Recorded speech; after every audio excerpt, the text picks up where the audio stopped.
Hi everyone, कैसे हो आप लोग। Welcome back to my channel. तो अगर आप लोगों को ऐसा लगता है कि आपके बहुत सारे बैकलॉग्स है 11th क्लास के और आपने अपनी 11th को बर्बाद कर दिया, अब आपको लगता है कि कैसे मैनेज करना है 11th और 12th को, सो डोंट वरी। आज इस वीडियो में आपको बताने वाली हूँ कैसे एक साल में आपको 11th और 12th दोनों को मैनेज करना है, कौन कौन सी गलती आपको नहीं करनी है, कैसे आपको अपनी प्रिपरेशन करनी है और कैसे आप लोग बहुत अच्छा स्कोर कर सकते हो नीट 2027 में। सो वीडियो को एकदम लास्ट तक देखना। Now let's start the video.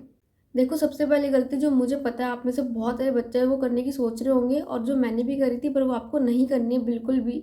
अभी आप लोग सोच रहे होंगे कि हम फटाफट से अपनी पहले 11th कंप्लीट कर लेते हैं और फिर हम 12th स्टार्ट करेंगे।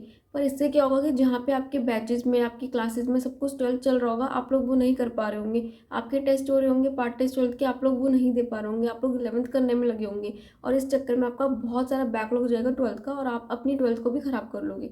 तो ये गलती आपको बिल्कुल भी नहीं करनी है। आपको सबसे पहले 11th के वो बेसिक चैप्टर करना है जो ज़रूरी है 12th को करने के लिए, ठीक है। उसके बाद आपको अपनी पूरी 12th करनी है साथ साथ, और फिर लास्ट में आपको अपने 11th के बैकलॉग्स करना है जो जो आपके हैं। तो इस तरह आपको एक साल में अपनी 12th को और 11th को दोनों को मैनेज करना है। और बिल्कुल भी ऐसा मत सोचना कि अगर एंड में हमें टाइम नहीं मिला 11th कवर करने के लिए, तो ऐसा नहीं होता। सबको टाइम मिलता है, आपको भी मिल जाएगा। आप अपनी 12th को एकदम टाइम से ख़त्म कर लो। लास्ट में आपको ऑफ कोर्स मिलेंगे 2-3 महीने जिसमें आप अपनी 11th को कंप्लीट कर सकते हो, रिवाइज कर सकते हो, सब कुछ कर लोगे और फिर आपके मॉक टेस्ट वगैरह होंगे, तो सब कुछ हो जाएगा। लेकिन अगर आपने पहले 11th करने की कोशिश करी तो 12th पूरी हाथ से निकल जाएगी, तो वो गलती मत करना। तो एक तो ये गलती है जो आपको बिल्कुल भी नहीं करनी। अब बात आती है कि आपको अपनी प्रिपरेशन को कहाँ से करना है।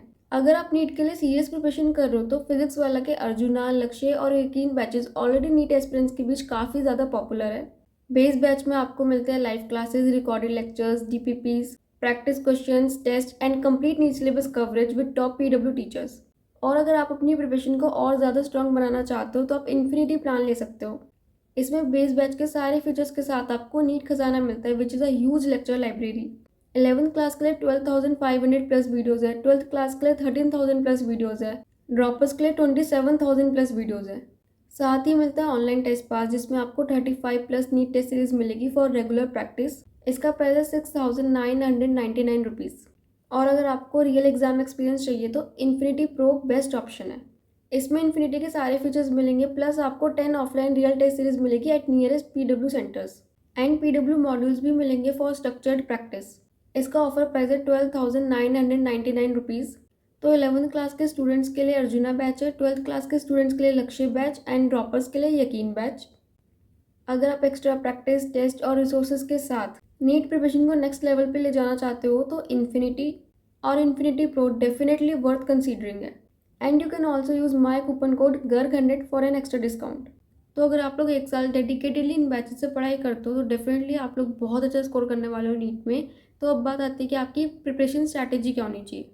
देखो, सबसे पहले तो आपको 12 घंटे की पढ़ाई करनी पड़ेगी कम से कम, जिसमें आपको 6 घंटे के लेक्चर्स लेने हैं और 6 घंटे की आपको सेल्फ स्टडी करनी है। तो देखो, सबसे पहले तो आपको अपनी डेली क्लासेस लेनी है। उसके बाद आपने जो भी क्लासेस में पढ़ाया गया है वो सबको आपको रिवाइज करना है। तो 3 घंटे आपको नोट्स रीड करने हैं और 3 घंटे आपको करनी है क्वेश्चन प्रैक्टिस। तो ये आपका डेली का टारगेट रहेगा और वीकेंड्स में आपको करनी है अपनी रिवीजन जो भी आपने पूरे वीक में पढ़ा है। अब रिवीजन में क्या करना है ये भी बहुत सारे बच्चों को डाउट होता है। तो आपको क्या करना है, जब आप लोग डेली क्वेश्चन प्रैक्टिस कर रहे हो तो जो क्वेश्चन आपसे हो रहे हैं ठीक है, जो क्वेश्चन आपसे नहीं हो रहे ना उन्हें आपको सर्कल करके रखना है, ठीक है। कुछ भी मार्क करके रख लेना उन क्वेश्चंस को। तो अब क्या करना है आपको रिवीजन में, वीकेंड्स में जब भी आप रिवीजन कर रहे हो पूरे वीक की, तो जो भी चैप्टर, जितना भी टॉपिक आपका हुआ है पूरे हफ्ते में, आपने जो भी पढ़ा है उसको आपको सबसे पहले तो रिवाइज करना है नोट से। उसके बाद आपको क्वेश्चन प्रैक्टिस भी करनी है, बिकॉज बिना क्वेश्चन प्रैक्टिस के कोई रिविजन नहीं होती। अगर आप सोच रहे हो कि खाली आपने नोट्स रीड कर लिए तो आपकी रिवीजन हो गई, तो आप बहुत गलत जा रहे हो। ऐसा नहीं होगा। आपको अभी से आदत डालनी पड़ेगी कि रिवीजन का मतलब क्वेश्चन प्रैक्टिस भी होता है। आपको नोट्स भी रिवाइज करना है और आगे जाके आप अपने शॉर्ट नोट्स या माइंड मैप्स भी रिवाइज कर सकते हो। और फिर आपको क्वेश्चन प्रैक्टिस तो करनी पड़ेगी, वो तो मस्ट है। तो देखो, बहुत सारे क्वेश्चंस होते हैं, आप लोग डेली डीपीपी सॉल्व करोगे अपनी, ठीक है। उन डीपीपीज में कितने सारे क्वेश्चंस होंगे और ऐसे तो बहुत सारे क्वेश्चंस हो जाएंगे, आप कितने करोगे सॉल्व। इतना सारा तो हम टाइम भी नहीं रखते रिवीजन में। हम बहुत थोड़ा सा टाइम रखते हैं कि आधे घंटे में फटाफट से हमें रिवाइज करना है या मैक्स टू मैक्स 1 घंटे में। तो हमें बहुत स्मार्टली चलना है अभी शुरू से ही। तो डेली आप जो भी क्वेश्चन प्रैक्टिस कर रहे हो अपने डीपीपी से, जो क्वेश्चंस आपसे नहीं हो रहे आपको शुरू से उन्हें मार्क करके रखना है और वही क्वेश्चंस को आपको रिवीजन में सॉल्व करना है। वो वही क्वेश्चन है जो आपको रिवीजन में करने हैं, क्योंकि जो बाकी क्वेश्चन है वो आपसे बाद में भी हो जाएंगे, आपसे मॉक टेस्ट में भी हो जाएंगे। लेकिन जो आपसे फर्स्ट टाइम पे नहीं हुए थे, जो आपको डिफिकल्ट लगे थे, जिसके लिए आपने सोल्यूशन देखा, आपको उन क्वेश्चंस की प्रैक्टिस करनी है, दोबारा आपको उन्हें रिवाइज करना है। और इस तरह आप देखोगे कि अगर आपने एक चैप्टर के 100 क्वेश्चन सॉल्व करे तो रिवीजन के लिए आपको 100 क्वेश्चन सॉल्व नहीं करने हैं, आपको 30-35 इतने ही क्वेश्चंस निकलेंगे जो आपको सॉल्व करने हैं और इतने डूएबल है, ठीक है। और ये वो क्वेश्चन है जिनको टारगेट करके आपका पूरा चैप्टर रिवाइज हो जाएगा। तो इस तरह आपको अपनी रिविजन करनी है। इसके बाद बात आती है आपके मॉक टेस्ट की। तो देखो अभी तो एकदम स्टार्ट नहीं होंगे मॉक टेस्ट, अभी 2-3 महीने बाद आपके पार्ट टेस्ट स्टार्ट होंगे, फिर लास्ट में आपके फुल मॉक टेस्ट होंगे। तो वो आपको देने हैं रेगुलरली। अभी क्या होगा, अभी तो शुरू में सारे मॉक टेस्ट सब दे देंगे, बाद में क्या होगा, कुछ टाइम बाद आपका करंट कुछ और चल रहा है और मॉक टेस्ट में सिलेबस कुछ और आ रहा है और दिक्कत शुरू होगी वहाँ से। अब वहाँ समझ नहीं आएगा आप लोगों को कि हमें क्या करना है, हमें करंट करना है या हमें मॉक टेस्ट की तैयारी करनी है, वहाँ दिक्कत आएगी। तो सुनो, आपको क्या करना है, आपको अपना जो करंट है ना वो नहीं हिलने देना। जो मैंने आपको बताया कि आपको डेली क्लासेस लेनी है, फिर आपको नोट्स रीड करना है, फिर आपको क्वेश्चन प्रैक्टिस करनी है डीपीपी से। तो डेली आपकी जो ये टारगेट है वो तो सेम रहेगा, चाहे कुछ भी हो जाए। तो आपको डेली करंट का सिलेबस तो आपको करंट में ही करना है। अब बात आती है कि मॉक टेस्ट की तैयारी कैसे करें, जिसमें आपका प्रीवियस आ रहा है उसे भी आपको रिवाइज करना है। तो देखो डेली जो आपका टारगेट है वो सब आप करो, उसके अलावा आपको डेली आपको 1-1.5 घंटा एक्स्ट्रा निकालना पड़ेगा जिसमें आप अपनी मॉक टेस्ट की तैयारी करोगे। और जितना आपका वीकेंड्स में करके डेली थोड़ा थोड़ा टाइम निकाल के आप कर पाओ उतना करो और आप मॉक टेस्ट दे दो। मैं ये नहीं कह रही कि आपको सारा ही करके देना है, अपना बेस्ट दो, जितना कर पा रहे हो उतना करो और उस हिसाब से दे देना, ठीक है, पर छोड़ना मत। काफ़ी बच्चे क्या करेंगे कि वो लोग करंट सिलेबस छोड़ देंगे और वो लोग मॉक टेस्ट की तैयारी में लग जाएंगे। उन्हें लगेगा कि हमारा मॉक टेस्ट आ रहा है, हमें उसमें अच्छे मार्क्स लाने हैं, और वो क्लासेस वगैरह सब छोड़ देंगे और सारा टाइम लगा देंगे अपना पहले के चैप्टर्स को रिवाइज वगैरह करने में। और इससे क्या होगा कि आपका एक मॉक टेस्ट तो बहुत अच्छा हो जाएगा, पर इसके बाद जो आपके 4-5 दिन का वो बैकलॉग हुआ होगा ना क्लासेस का, वो आपका चलता रहेगा और आप एक बैकलॉग की साइकिल में एंटर हो जाओगे। एक मॉक टेस्ट तो आपने दे दिया, अच्छा, लेकिन इसके बाद जब अगला मॉक टेस्ट आएगा जिसमें वो चैप्टर्स आएंगे जहाँ से आपका बैकलॉग शुरू हो चुका है, तो आपको वो भी नहीं आता होगा फिर।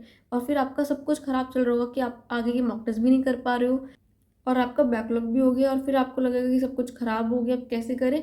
तो इसलिए सब दिक्कतें ना आए, आपको अपना करंट सिलेबस बिल्कुल भी नहीं हिलने देना। आप कोशिश करो, चाहे मॉक टेस्ट में आपके 1-2 चैप्टर रिवाइज नहीं भी हो पाए वो फिर भी चल जाएगा, लेकिन आपका जो करंट सिलेबस है वो नहीं आपका ख़राब होना चाहिए। आपको उसमें बैकलॉग नहीं करना। एक बार अगर आपका जो सारा सिलेबस है वो टाइमली ख़त्म हो गया तो लास्ट में आपको बहुत टाइम मिलेगा अपना सारा रिवाइज करने का, मॉक टेस्ट देने का और उसको मार्क्स इंप्रूव करने का।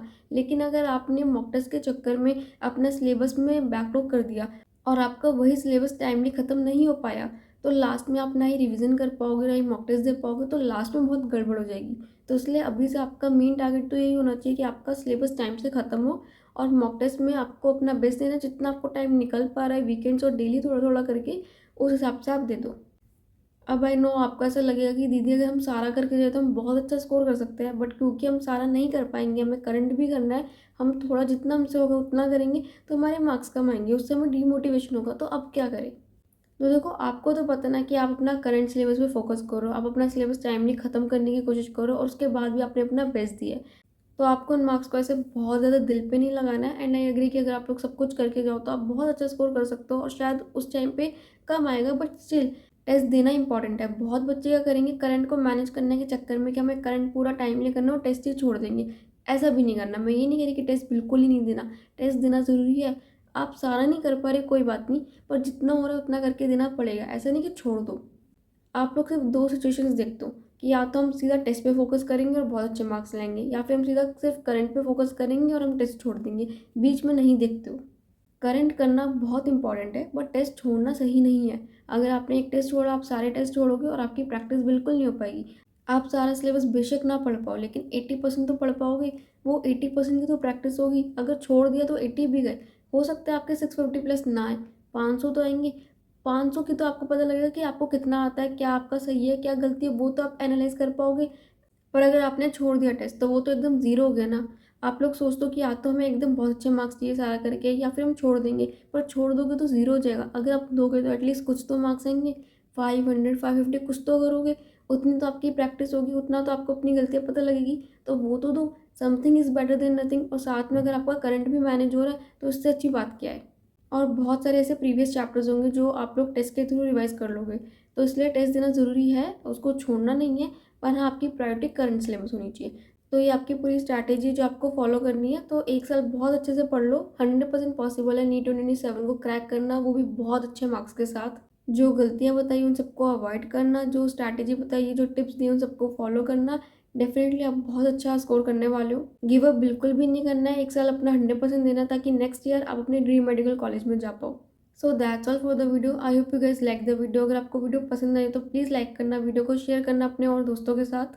चैनल पर अगर नए हैं तो प्लीज़ सब्सक्राइब जरूर करके जाना। कोई भी डाउट हो वीडियो में तो आप लोग मुझे कमेंट्स में बता सकते हो। नेक्स्ट वीडियो किस टॉपिक पर चाहिए और ये वीडियो कैसी लगी ज़रूर बता के जाना मुझे।